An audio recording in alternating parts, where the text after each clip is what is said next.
पुणी jail फेरिला Madhukant news cut परवर्ती प्रसंग मधुकांत राणा जे जेल रु फेरार होइतिला चौद्वार सर्कल जेल रु ताकू पुणी थरे चौद्वार सर्कल जेल को फेरे अणा जाइछि। चौद्वार जेल रो सेल रु किंतु केमिति बाहरिथिला हार्डकोर बिहारी अपराधी मधुकांत फेरार हेबारे केही सहयोग करथिले कि फेरार अपराधी राजा साहनी बे केउठी रहिछि। मधुकांत को 6 दिना रिमांड रे नेई सप्त ओगारिछि कमिशनरेट पुलिस। तेबे रिमांड रे चांचल्यकर तथ्य मधुकांत पक्ष रखा जाइछि।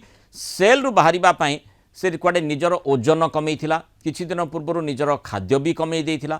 बाहरिबा समय रे सेल रड देई मधुकांत को टाणीथिला राजा साहनी। आउ आज मधुकांत रिमांड सरीछि। ए सबु चांचल्यकर तथ्य से पुलिस आगे रखिछि। कोर्ट रे हाजर परे ताकू चौद्वार मंडल कारागार को फेरे दिया जाइछि। 6 दिना रिमांड रे नेई ताकू कमिशनरेट पुलिस पचरा उचरा करथिला। मधुकांत को गुड़े तुड़े विभिन्न प्रश्न करथिला कमिशनरेट पुलिस।